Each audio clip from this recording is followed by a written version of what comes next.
Jesse, tell me, the Niners will lose if what happens? My expectation of this team was this defense was going to be the best that it's been in a very long time, including 2019, right? They added Charvarius Ward. It looked like Womack was going to be a G, and he's looked actually pretty good. The defensive line was supposed to be super deep, best linebacking core in the game. These are all things that a lot of us thought. To me, this defense has to be dominant. It just does. What happened this last week was a good performance, right? And if they had won, nobody's complaining about the defense, but at no point in that game were they like vicious and getting constant sacks and turnovers and just showing their dominance throughout the game. It was more of a, hey, we didn't allow you to score, we didn't break type situation. But bro, remember when we were doing our over-unders last week? We almost laughed at the fact that I said 2.5 sacks. I was like, yeah, this should have been 5.5. We were laughing at that. 2 sacks.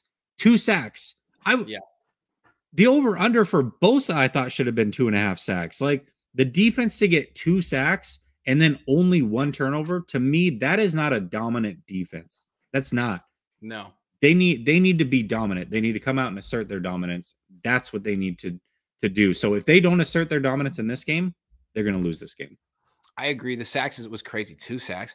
They need to sack Geno Smith 5-6 times, but also the penalties. Like, the only reason the Bears won the game is because the Niners extended drives. Like, they got off the field on 3rd down and it was like, oh, actually automatic 1st down because of this thing. Stop doing that. It was an issue last year too. And it's got to be like the number one thing that DeMeco's focused on this year, because he has a great defense, but you can't have a great defense that leads the league in penalties. Figure it out. They got to stop doing that, because, I mean, Seahawks will commit penalties too. They could beat themselves, but can't keep doing that stuff. And I don't expect they will. I think the Niners are going to win this game. So let's talk about Seattle won in a very, very similar way to the Bears, right? They were gifted 100 penalty yards, more turnovers. I mean, those games played out very similar as to why the team that was not better won. All right. The Niners will win if what happens? If they execute the way that they did last week. And what I mean from that is 3rd downs. They were very, very good.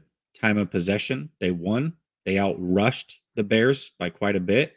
Those 3 things are very important and will win you most games if you don't have the boneheaded penalties. So execute, and then execute better on the boneheaded stuff. Control your controllables. The 49ers win if they control the controllables. That's what it comes down to. Kyle needs to commit to his 2022 personnel. Commit to it for more than a script, a quarter, a half, the whole game.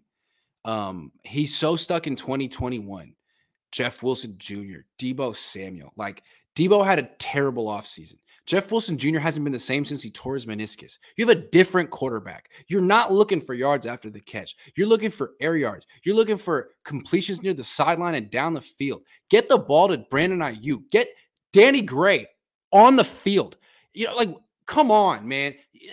Embrace the new team. This is not 2021. This is a whole new team. And if you embrace it for 60 minutes, they're going to win this game. But it's not enough to run for 175 yards, because they did that last week, scored 10 points and lost.